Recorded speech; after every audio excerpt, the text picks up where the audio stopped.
Power Motion Picnic Hour, sometimes a special guest. Say your name, special guest. Bobby Daniel. This is the Power Motion Picnic Hour. Hello, everyone, and welcome to a very special edition of the Power Motion Picnic Hour. As always, I'm your host, Dave, and as always, alongside me is Trevor. And Trevor, do you know why this is such a special episode, aside from the wonderful conversation we just had with Bobby Daniel? Are you about to say that it's Global Running Day? This is wonderful for so many reasons. Is this Global Running Day today? According to the text from Saucony encouraging me to buy their shoes, it is Global Running Day today only. Listen up, suckers! It's time to buy more Sauconys. Well, listen, it's Global Running Day every day for our listeners in our community. But also, this is the 41st episode of the Power Motion Picnic Hour, which makes the Power Motion Picnic Hour officially a fortissimo year old.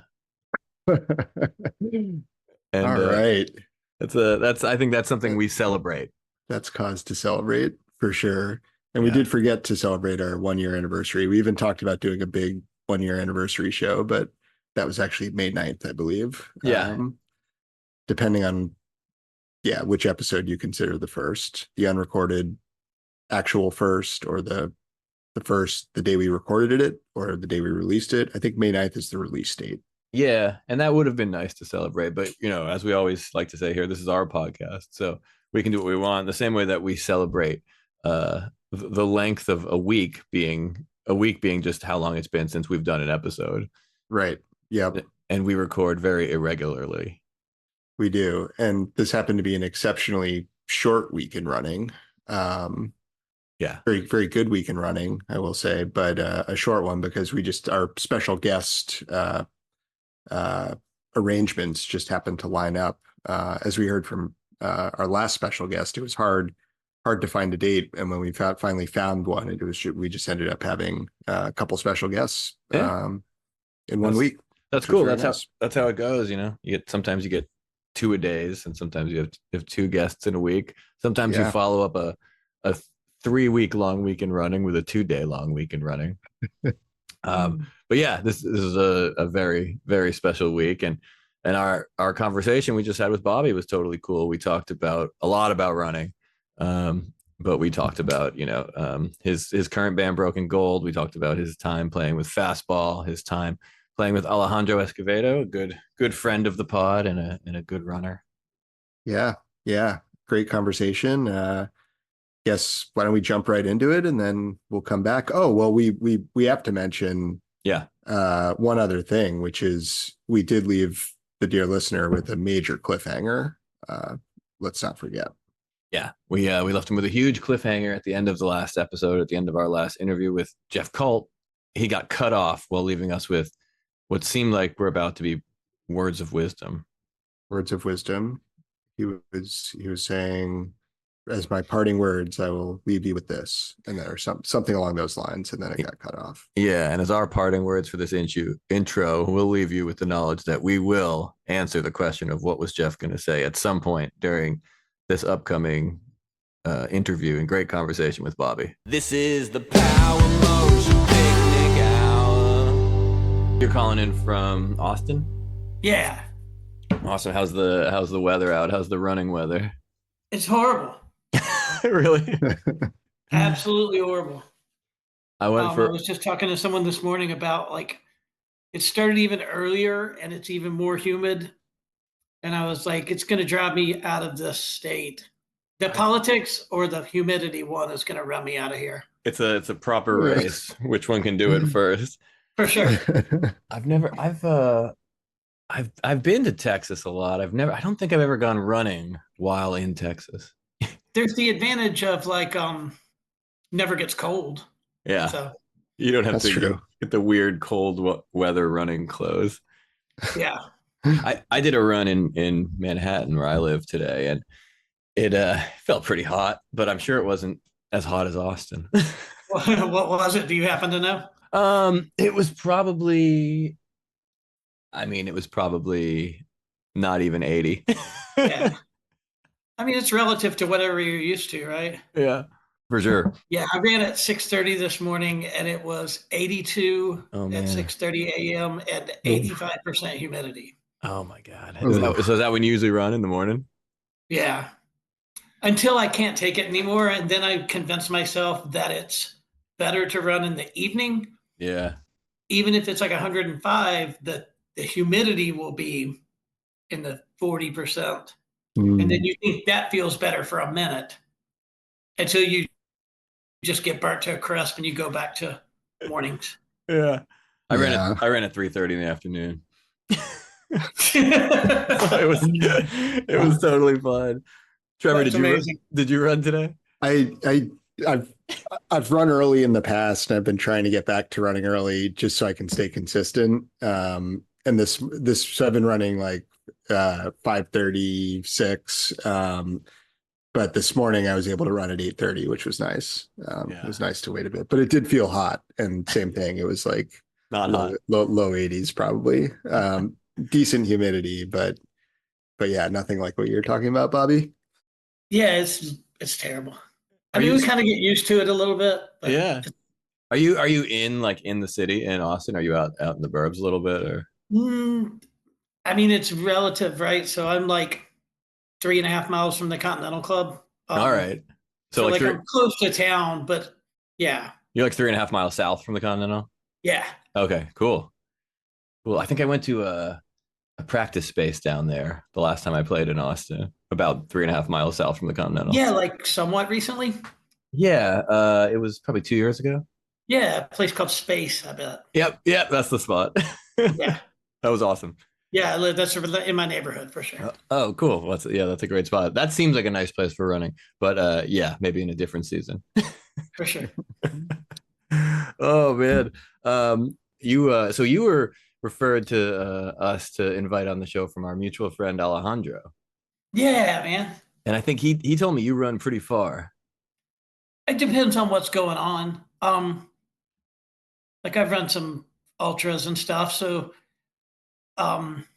but yeah, I don't just run stupid far for not any reason really. But I'm just kind of staying around 40 miles a week right now.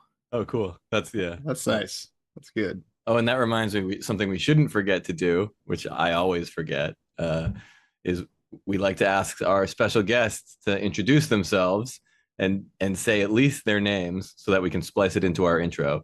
But anything else about themselves that they'd like to tell our audience as well.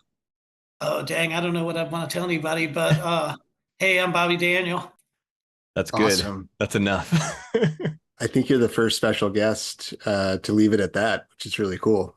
Oh, for real? Yeah. We've had a number. It's funny some special guests are like quite accomplished in like professional athletics, and they'll read like I don't know, like a Game of Thrones, like, queen or something. They've got like 10 titles after their name because they've just got all these accomplishments. Others will like be that accomplished, but just say something like, I grew up in New Hampshire. It's something like that. That was like our last special guest. Jeff Colt, an ultra runner. Oh yeah, I know of him.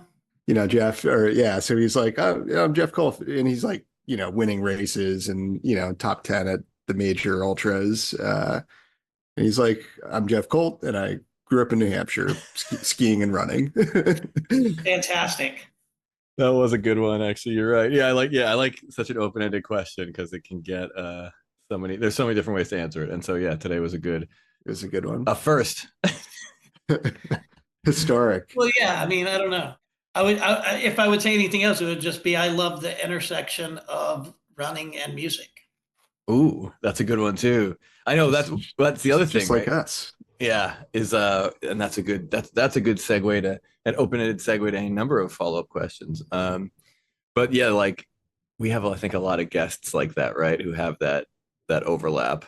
And Trevor and I are definitely, I would say, musicians first, and runners, I don't even know, second, maybe runners fifth.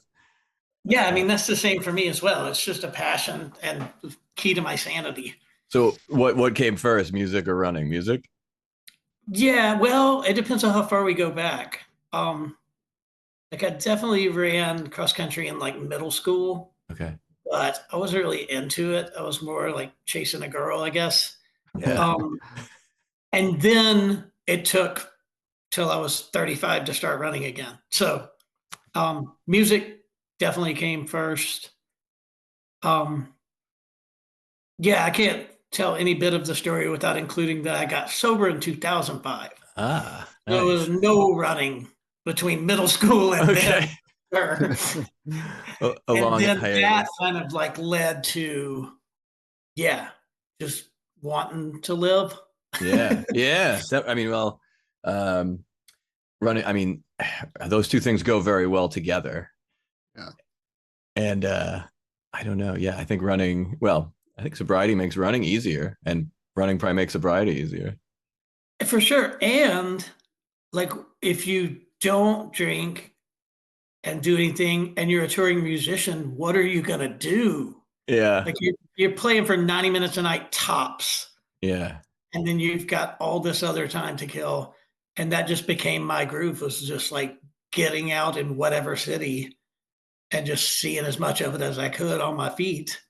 When do you like to go? Do you like to go like after sound check before the show? No, I would go early in the morning. Okay. Yeah, that makes Yeah. more sense when everybody else is hungover. Yeah, exactly. And then we would all pile into the van and nobody saw anything. Yeah. And I was like, oh, I went to breakfast at this vegan place down here and got coffee over here and went running Yeah. down the river. It's like, grumble. Yeah. Everybody But I else. would, like when we were on bus tours, I would get out when I could. So you can't go first thing in the morning, right? You go Yeah. whenever you can. But there's a lot more logistics to that, like figuring out showers and wet Yeah. running gear and stuff. That's harder for sure. It's true. And if you get back right before like hotel checkout, then you're fighting for the shower with all the hungover people. Right, right. Yeah. Yeah. So what type of running do you like to do the most? Trail running, definitely. Nice. Yeah. I will run on the road out of necessity, but given my choices, I prefer trail running. I feel like I'm always outnumbered on this podcast by trail runners. We were like, because Trevor prefers trails, and then I'd say a very high percentage of our guests do too. Well, Yeah. I mean, I'm fortunate here in Austin because I don't have to go but about a quarter mile of road to get to a trailhead.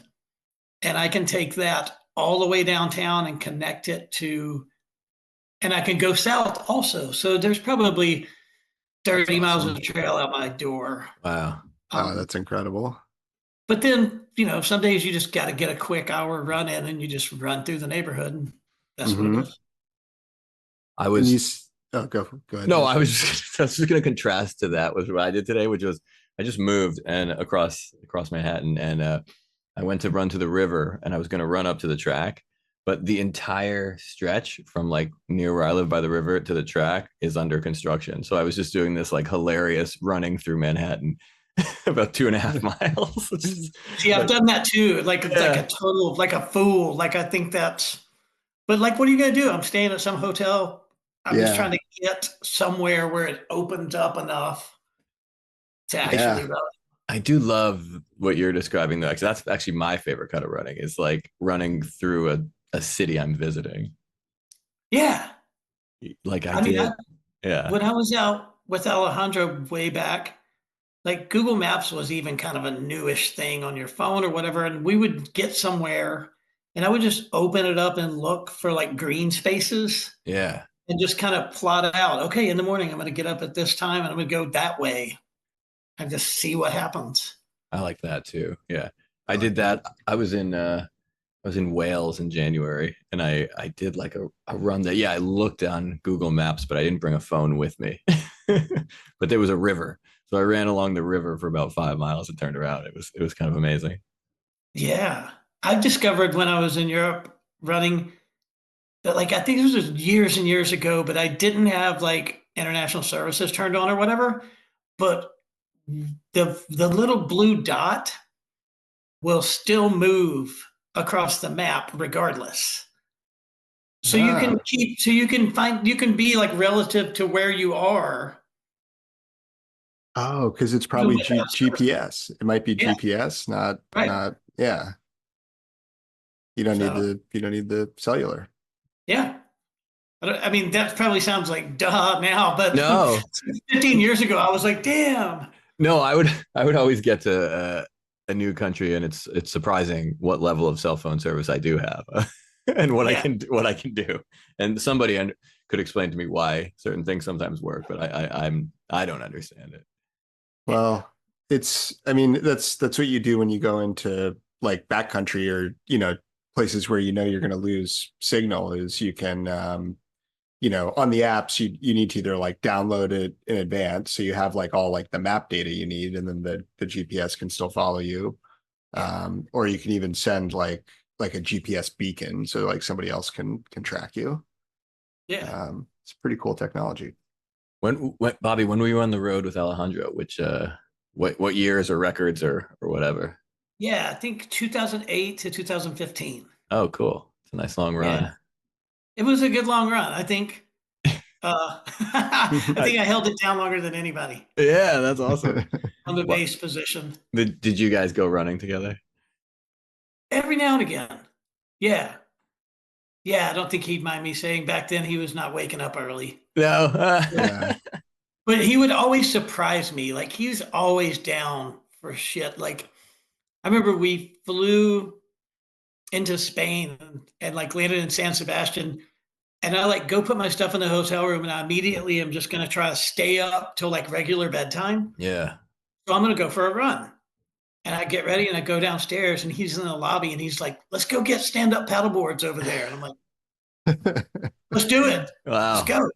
Next thing I know, I'm like jet lagged and in the Bay of Biscayne on a stand-up paddleboard with Alejandro. I'm like, okay. Wow. And he's a real surfer. So that's pretty impressive trying to keep up with him there. I've chased him on surfboards in Mexico. Yeah, he's always down. Oh, that's awesome. That's cool. Do you have a favorite like city like that to run in that you've discovered was awesome to run in?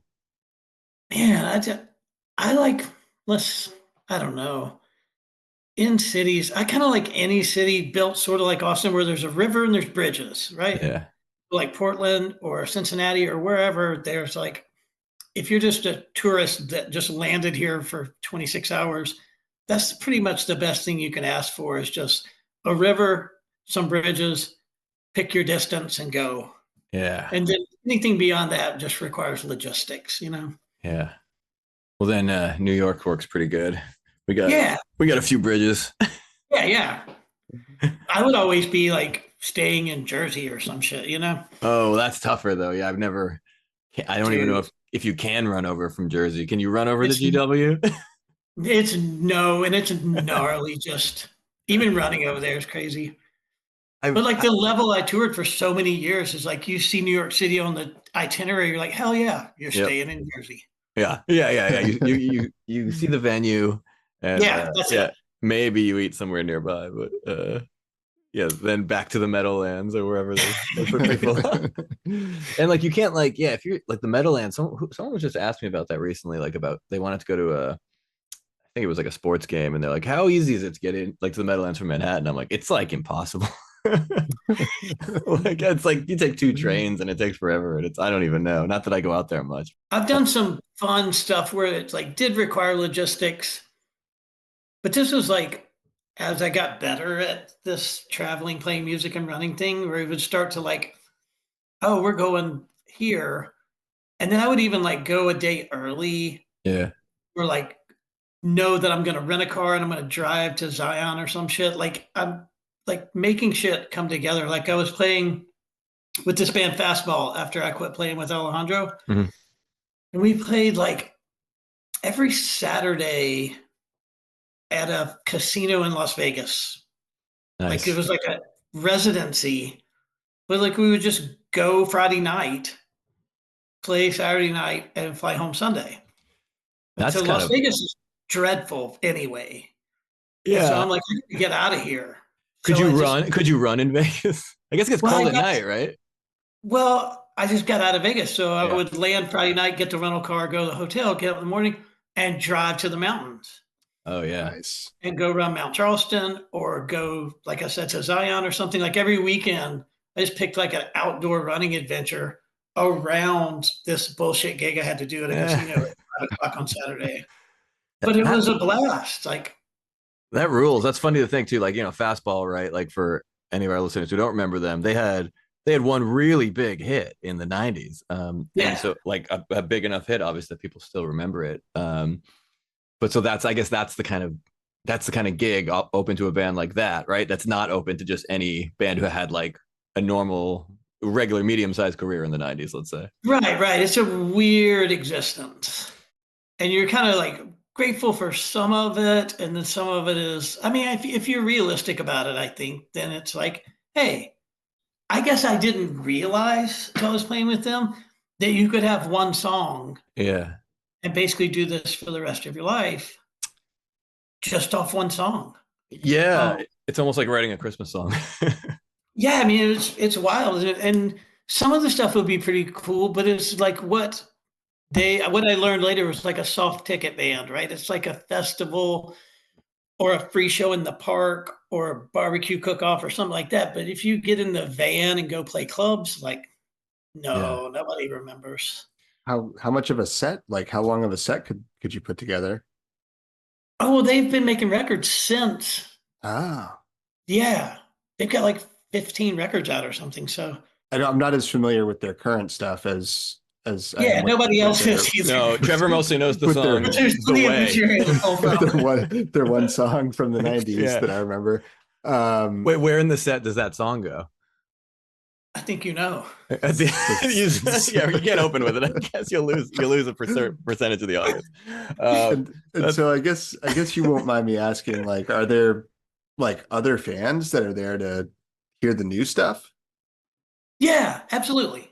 Oh, that's cool. Yeah, strangely, there are. Yeah, I Nice. mean, to be fair to those guys, they have one giant song, but they had 3 or 4 that any one of us would be stoked to have had. Yeah. To that level.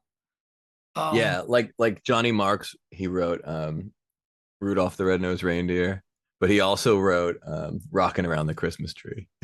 And those aren't on the same level. I heard him talking about it once, but like I would take either one myself. Take either one, exactly. Yeah. No, it's funny.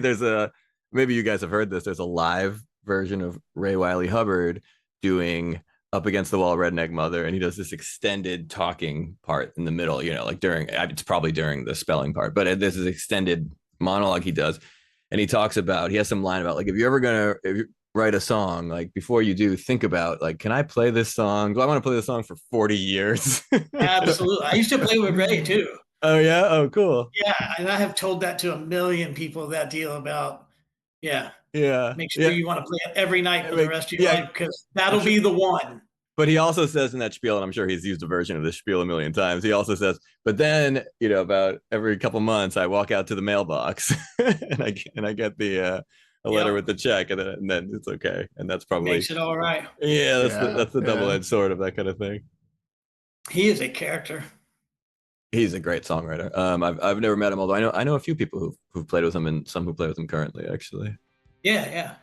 One thing we should transition to is your current music. You just put out a new record, right? With Wild Eyes? Yeah. Or Broken Gold. The record's Wild Eyes.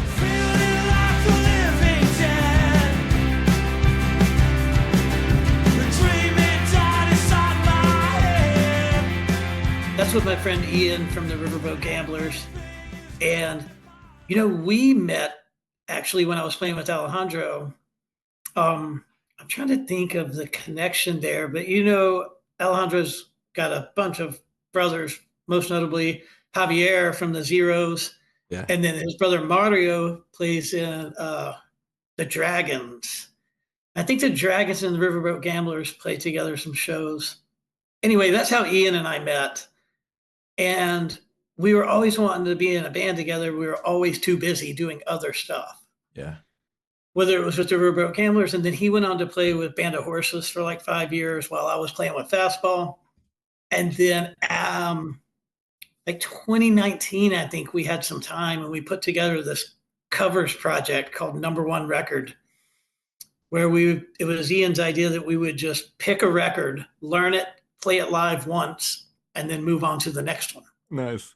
So we did the Who's Next first, like pretty dumb move, if you ask me. It was hard. Tough one. Yeah, it was a tough one just to bite off first go. And on bass too. Yeah. A lot of bands might give you an easier assignment on bass, but that's not one of them. No, but we did it. We played the gig. Our friend Zach from Rise Against played with us on that. Cool. And then we were getting ready to do the Dam's first record when COVID hit. And so when all of that shut down, when we came back to things, Fastball started touring again a little bit, but not much. Anyway, that was about when I started playing with Broken Gold. And basically started doing the work that became this record. The record's great. I love it. I've listened to it about 1 3/4 times, and I meant to go running to it, but I didn't because that's right we like to run to music and we kind of review it that way. But we say whether it runs or not, and even though I can't confirm, it sounds like this record probably runs. I think it would. I don't listen to anything anymore running. Back in the day, I listened to music, I listened to podcasts, and then something happened along the way. I don't know. This is sidetrack, but sure. Listening to music while I'm running defines time too much to me. It makes me insane. Yeah. Like in my first 100-mile race, I had this playlist built. I was all this shit planned out. I started going, and I'm like, I've already listened to Check Your Head, and I still have 85 miles to go or something like this. It defines time too much. Yeah, that's cool. I feel like the longer I've run, the less and less I listen to stuff, which is hindering this portion of the podcast. But otherwise, I think yeah, right. But it is enhancing my running. I like running to nothing more than I like running to anything else. Yeah. I like it both ways. But recently I've been listening less, and so I've missed last week's song of the week because I hadn't run to it. But like we just did, sort of like hypothesize that it would run for me. That's going to be the new way we do the segment. We say we think it would run instead of reviewing whether it actually does. I think this would run. I think. Well, I thought the first 2 tracks in particular, Fault and Bad Days, because those come out pretty high energy. Although I feel like I always like high energy songs to run to, and then Trevor and all of our guests disagree with me. it's the. Oh, I wouldn't say that. No, you had some supporters. But my favorite song of the record is Spiraling.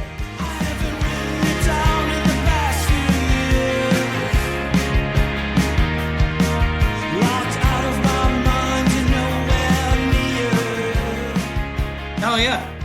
Which has it's a little different vibe than a lot of the other songs, maybe. I would agree with that. We'll put it out there.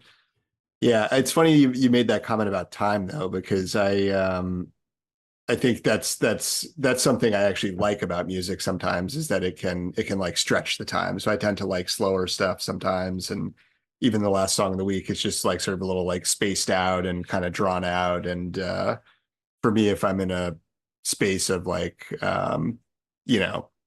pushing and it's hard, like stuff like that kind of helps me through it sometimes too. For sure. I like I don't even know the proper names for what it is, but just more ambient dance kind of shit, running to stuff. I think just kind of like, if it just seems like one long song, I kind of like that. It's not a close listen, right? You can kind of just just sort of let it. Jazz is good for that. Some jazz, I'll say, not all jazz, but I like running to some jazz. Sure. I'm gonna introduce a new segment where I impromptu suggest an album I think you guys would like running to, that I just listened to 2 nights ago. Which is, I don't know do you know the band Cluster? I don't. Cluster is like so. I guess they're like, I think they're from Germany. They're from the 70s, but they did an album with Brian Eno called Cluster and Eno. I'm in. Oh yeah, it sounds like what both of you trail runners who occasionally like running to ambient music would enjoy. Yeah, you could listen to Brian Eno's like music for airports while running. There's like a loop of that on YouTube. It's like 48 hours long or something. I feel like when in doubt, that album is something I very often put on when I don't know what to listen to, or if I'm feeling a little anxious. Exactly. Right. Or it could be a number of things. Or if I need something in the background while I'm reading, Yeah. It's quite versatile. Yeah. Right. Yeah. And Bobby, I wanted to ask earlier, you made a comment where you said running helps you keep your sanity. And we've actually had a lot of conversation about that, like sort of the like I don't know if you were saying it more just colloquially, like it keeps me sane or something else, but like we've definitely had a lot of talk about that concept too, of just like it definitely is good for mental health. Yeah, no, I mean it absolutely, literally. And yeah, I try to be aware, like if you've been an alcoholic and a drug addict, people will accuse you of swapping addictions to anything, right? Yeah. So yeah, I did not run much of a step after middle school. And then as soon as I started running, I'm like, marathon, what's further than that? 50K. Okay, 100K, 100 mile. So yeah, I'm an addict for sure. But it is key to like just, and people often talk about their run being like their meditation or whatever. So Yeah. I definitely agree with that, but also there's still a place for like for real meditation. So it's definitely a different kind of thing. But I will admit, if I don't get to go run, like one day, okay. If life gets in the way like 2 days, then I'm getting pretty grouchy. Like, Yeah. Mm-hmm. and I don't know, I don't like that really, but it's facts. I got to get out there. Yeah, I feel the same. If I haven't gone for a run in too long, I'm like, like even just when I was moving to this new apartment, had to kind of take some days off to move and also to save my legs to walk up the five floor walk up. So, Yes. but yeah, missing 5 days of runs is a total bummer. Yeah. Yeah. Yeah. But that's the crazy thing is like that's so wild about running. It's like every one of us know that some off time every now and again is really great. And we also know that nobody loses fitness that quick. Yeah. Right. Yeah. Yeah. I know that It will now. freak you out though. I used to think I was going to lose it immediately, I did but too. right. I mean, that's a good thing about a really long race too, actually, because I've never done anything longer than a marathon, but after running something really long, you kind of like actually don't feel like running, maybe at least for a little bit. Yeah, Which is it's nice to force people like us maybe to have that feeling. absolutely. Yeah. Yeah. I think the other like when you do decline from sort of like you get really strong and then you feel like you feel yourself trending downward. It seems like you can get it back quicker though too. Like Yeah, the more running you do, like the quicker you can get it back too. I think so. Yeah. Do you have any races coming up? The only thing, and I went to sign up today and it was sold out. So I messaged the race director and was like, hey, how deep is the wait list? But there's a race I like to do in West Texas called Sky Island. Oh, cool. It's in the Davis Mountains and it's in September. So I'll probably get Nice. in that. I've run that one a few times. How far is it? 50K. Nice. And then probably Bandera 100K in January 2025. Oh, awesome. Both in Awesome. Texas. Those are long. Bandera's a big one, right? There's a lot of big runners there. There are Bandera's. Well, you know what it was. I don't know that it is this year, but for many years it was a golden ticket race for Western states. Ah, okay. So it's really remote, and it's kind of there's nothing near it or whatever. So it doesn't lend itself to a lot of people traveling to it. Except a couple of people that if their race calendar kind of goes as such to where they need to get into Western states, like pro runners will be like, I'll just go to Bandera, win it, get the golden ticket. There's not going to be a deep field, right? There's not going to be for a pro runner. It won't be Yeah. stacked. How many people go to that and how many of them are musicians? that leads us to a whole nother avenue I'd like to go down just and hear what you guys have to say about it. But not a lot of musicians there. Okay. And I think they cap it. There's a limit how many people they let in the race, and it's something around 350 or something, 500. Oh, cool. Top. So it sells out as well. Yeah, that's a small race. I'm used to longer, bigger races, not longer, shorter, shorter and more people. Well, that's what's so crazy. So I ran my first marathon here in Austin, the Austin Marathon. There's like 16,000 people. Yeah, that's big. Starts right downtown. And it's like, your regular kind of like city marathon. Yeah. And right after that, I went out and ran my first trail race. And there was like 110 people there. And I was like, I think I like this vibe better. That's funny. Yeah, I just did LA. That's 25,000. So kind of. Holy shit. Yeah, but 16 in Austin probably feels like more than 25 in LA. Yeah, maybe so. It's just wild. I know. When do they run Austin? Is that like in the winter? February. Okay, maybe I'll come down for that sometime. That sounds fun. Yeah. Alejandro said something similar about the trail running vibes. He's like, you show up and they're like a bunch of surfers or something. Yeah. But I mean, there's people camping in tents and like sitting around drinking beer or whatever. It's just a super chill thing. Yeah. Yeah. I just live fact checked myself because I didn't want to get this wrong. But Jeff Colt won Bandera last year, 2023. Really? He was the winner. Yeah, we just had him there on. You go. Oh, nice. So the special guest community tends to be like, there's a lot of interesting connections between our special guests. And you should know, once you're a special guest, you're always a special guest. And we'll often reference back to this conversation in the future. Fantastic. I'm in the fold. So I bet Jeff was trying to get into Western. So I guess he's running Western coming up, right? It's just in a few weeks. He is. Yeah. Yeah. It's just a couple weeks out.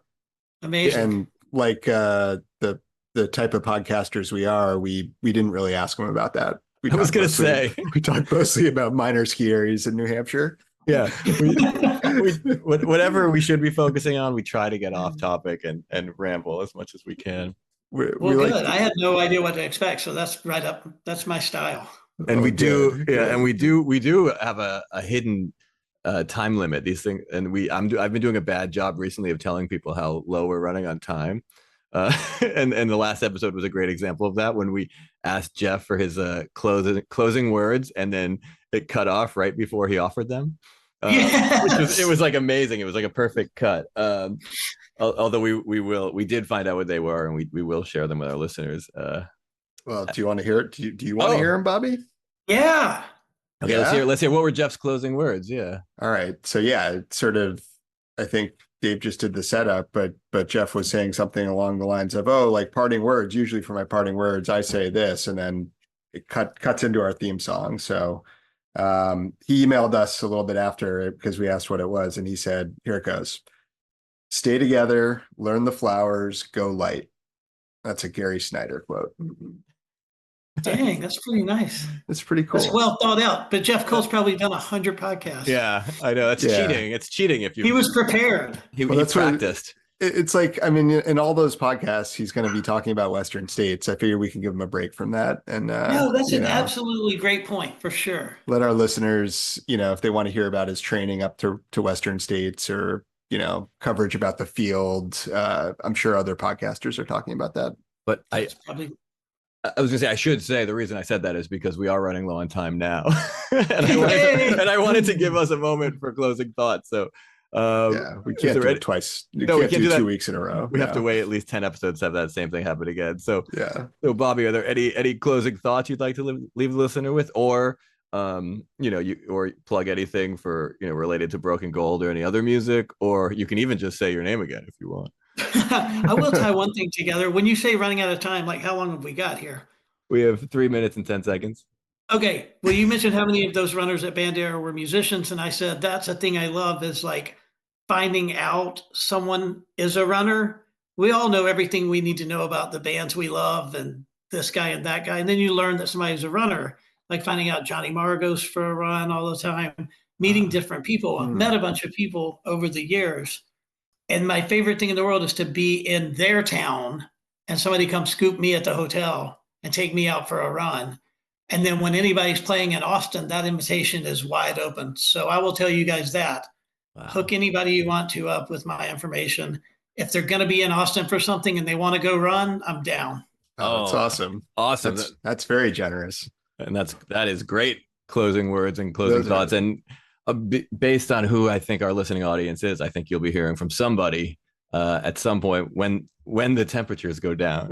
Yeah, exactly. Well, I love nothing more. That'd be fantastic. Maybe in October you'll hear from somebody. I don't know exactly when it gets nice to run, but yeah. Well, we'll give Jesse the heads up. He can pop over from Denton sometime. Yeah. Oh, former special guest at popular keyboard player Jesse Chandler. Yeah, that's right. Yeah, that's right. Yeah, plays keys and winds in Midlake and Mercury Rev. Oh, cool. Yeah. Can't wait to hear that new Mercury Rev album. All right, gentlemen, this has been lovely. Bobby, thank you so much for joining us. It was amazing to talk to you. Yeah, thanks so much for having me on, guys. It was a blast. This is the Power Motion Picnic Hour. Well, thanks so much, Bobby, for coming on. That was too much fun. Really great talk, and covered so many awesome topics there. That was so awesome, and great closing words and thoughts from Bobby. Yeah, really awesome. Thank you so much, Bobby. Yeah, I like when we can kind of get so many of our things that we're interested or even obsessed with into a conversation, and this one covered a lot. Not just music and running, and former special guests. I guess we did somehow make it through the whole interview without telling our special guest about popular runner Jim Pergolesi. Well, at least we've remedied the situation. Yeah, and if he listens back to the episode now, he's at least heard the name and can start Googling. Yeah. And so I mean, I guess I do have an update from the book club, and it's a little bit still a little bit raw, still a little bit fresh, but is the update that I'm going to continue butchering the title of the book in episodes.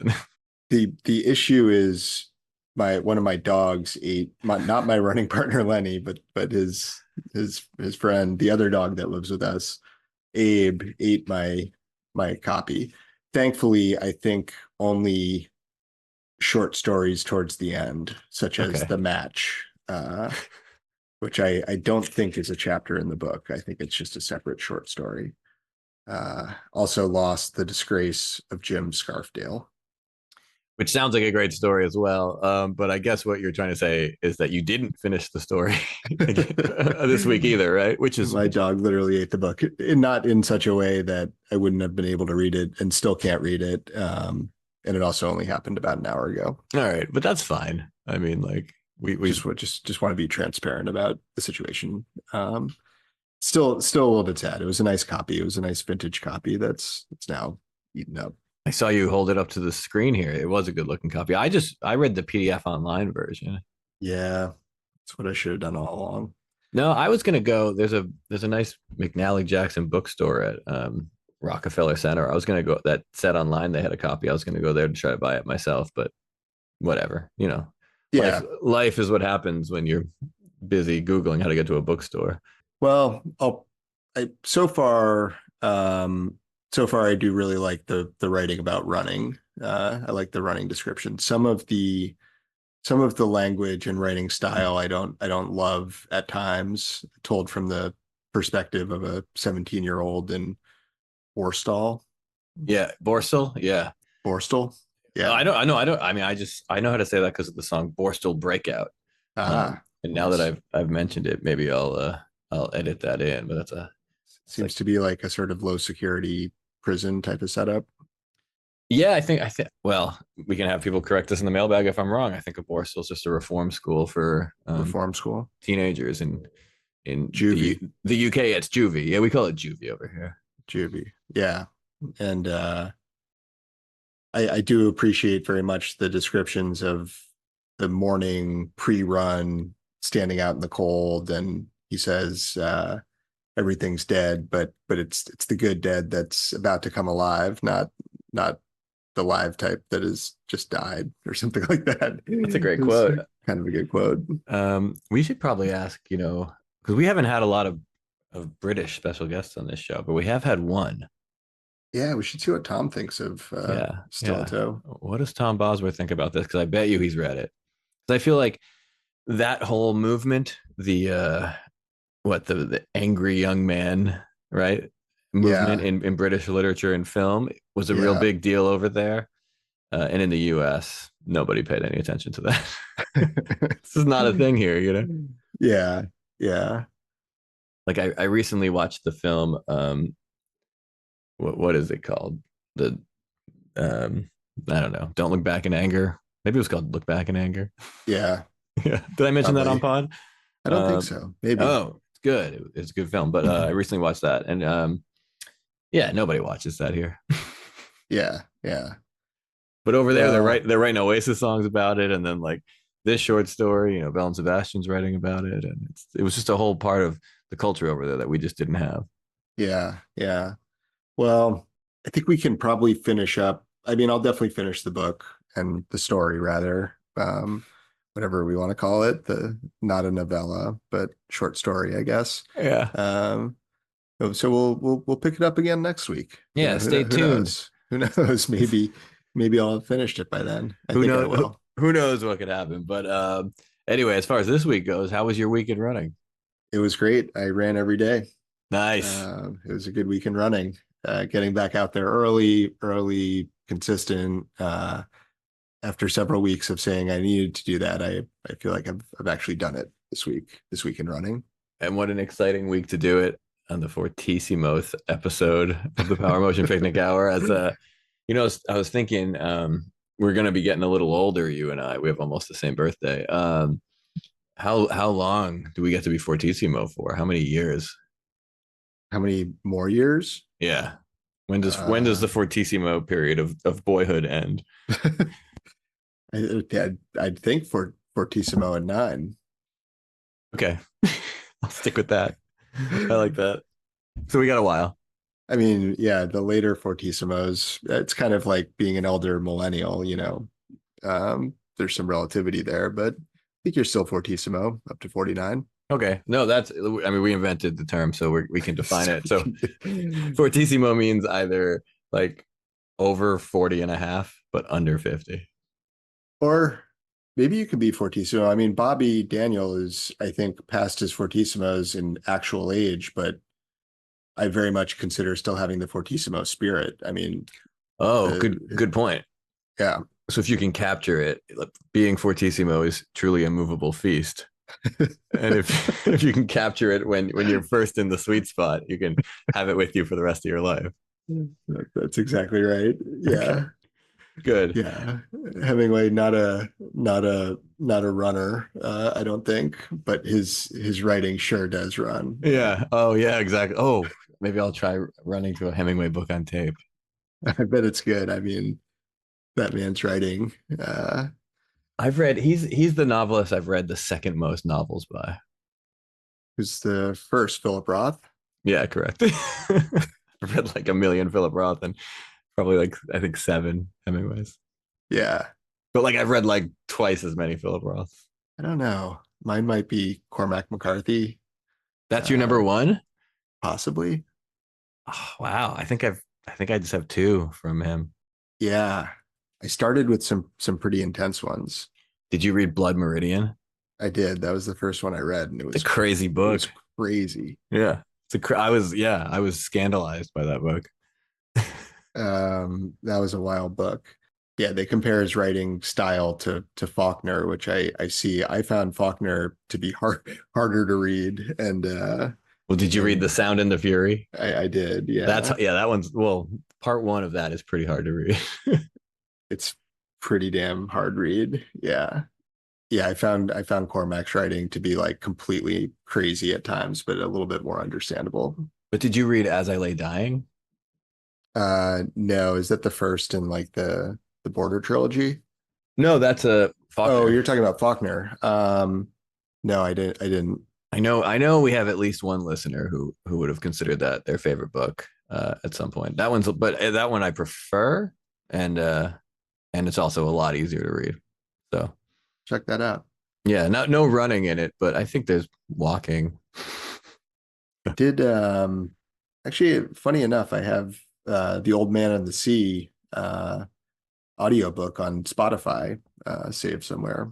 That's the musical, that's the like audiobook equivalent of the kind of music we were just talking about, like Cluster and Eno. Like if you like running to Cluster and Eno, you might also enjoy running to the audiobook of The Old Man and the Sea. Like it feels very similar. Yeah, so, I'm pretty psyched. So I'm psyched to hear what you and Bobby think about running to both of those things. It'll be audiobook of the week. Anyway, I did have one sort of race preview to cover. Let's do it. And I think it might have come up in our interview, but Bobby was talking about Western States, which is just a couple weeks out, I think, sort of end of June. Yep. June 29th or 30th or something like that. Or maybe 27th. I don't know. It starts around then. I don't know when the big, like, I'm sure there's like stuff around it and everything, but I'm just shooting from the hip here. I don't actually know. But yeah, we've got a lot of Power Motion Picnic athletes showing up this year, and I thought I would make a little race prediction. Let's hear it. Katie Scheid wins. Also comes in the top 10 overall. Okay. And Jeff Colt makes podium. Wow. Yeah. And where are you putting popular runner Jim Pergolesi? I don't think popular runner Jim. I think he's going to have a DNS. He's going to be with you, me, and popular composer Brendan Eder. Yep. Okay. Yep. Nice. It's a nice place to be. But so anyway, everybody needs to check it out. Western States Endurance Run. Cheer on the Power Motion Picnic Hour community, our special guests, and I'm feeling good. I'm feeling good this year going in. Okay, good. We got a really strong team assembled. I'm excited. I'm excited to refresh the results page live obsessively while the race is going on, and then cover it afterwards on the pod. Yeah. I mean, we covered Katie's Black Canyon 100 recent win. I know we mentioned it on a recent race recap, but what we failed to mention is she was also 5th overall, wow, which is like insane. Yeah. So she's running really strong right now. Okay, I like your prediction, and I'm gonna go ahead and echo your prediction and say I predict the exact same thing. Do you think there's going to be a course record on either side, men's or women's? No. I don't know. One thing I don't know enough about this. One thing I learned from Katie is it's all about the day, right? It's all about the day you're out there. And so that, we're not running on an indoor track here. This isn't the World Track and Field Championships last summer in Budapest. Right. Well, this year, you're right, because this year I think there's a lot less snow than last year. And I think last year they would have still been battling some snow in some of the higher altitude parts. And this year I'm guessing it's less of an issue. So it'll run a little bit faster. It'll favor runners like pretty sure Jim Walmsley's there this year. For a while, this was an episode where I knew what we were talking about the whole time, and now this has turned back into an episode like last episode, where I don't know what we're talking about. Not the obscure world of ultra running. I'm not opposed to it. I just don't have enough knowledge. I mean, well, I'll round it out by saying we learned that Jeff qualified last year by winning Bandera, which I forget if Bobby was there or not, but he's run Bandera. I think was saying he's going to run it again this year. Yeah. And then Jeff was telling us about Western States where he was running strong and feeling good. And then at like mile 80 turned into a worm. So we can just, hope that he learned from that experience, powers through this year and gets that podium spot. Yeah, I sure hope so. And we're all pulling for him here. And if the spirit of our community can't do it, well, that's okay. Cause I'm sure the other people running are really cool too. Yeah. Do we have any other news? We should I think it's been a short week in running, so there's not a lot of updates to provide probably. I don't want to mention any more songs because I think I've set myself up to splice a lot of songs in.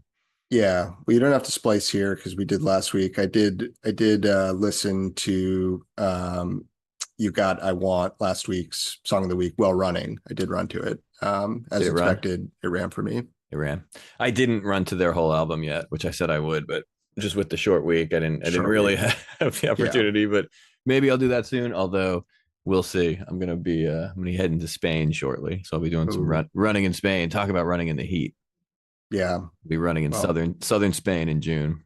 We know how unpredictable life can be. So we'll see whether you end up running to it or not. Exactly. Yeah. We'll see what happens. We'll find out the answers to that and many questions on the next episode of the Power Motion Picnic Hour. In the still in the fortissimo range, at least for now. Yeah. Yeah. So did you want to end it there? We can. We don't have to if you have more to say.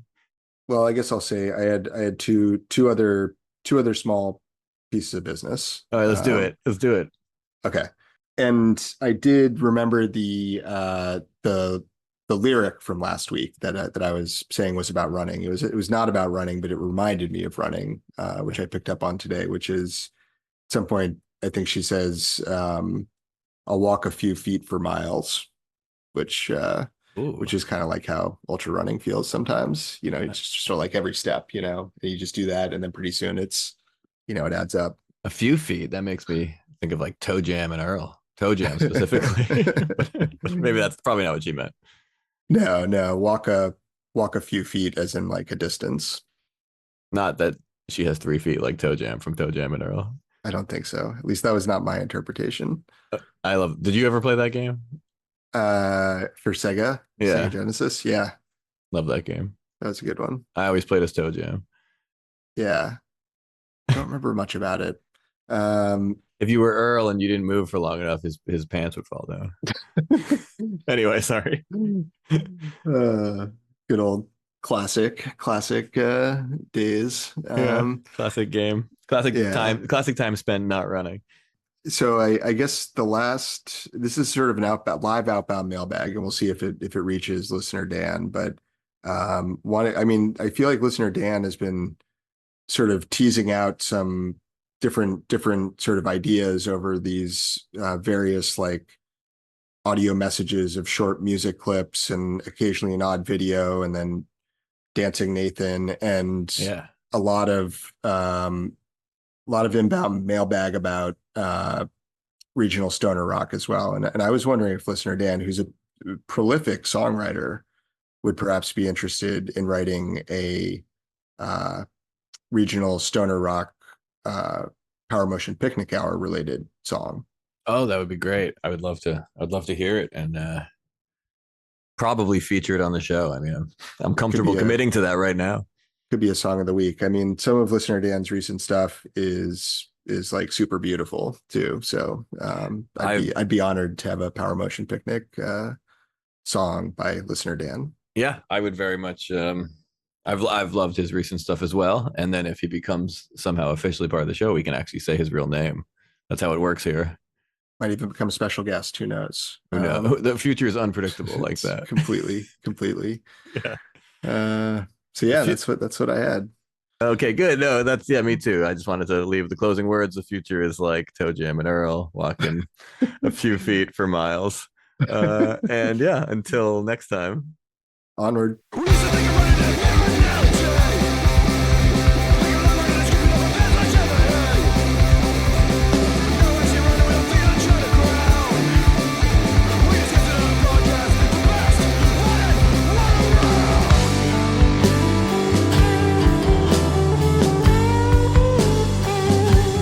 This is the Power Motion Picnic Hour, your favorite of the few, with a mile of opinions that we'll gladly share with you.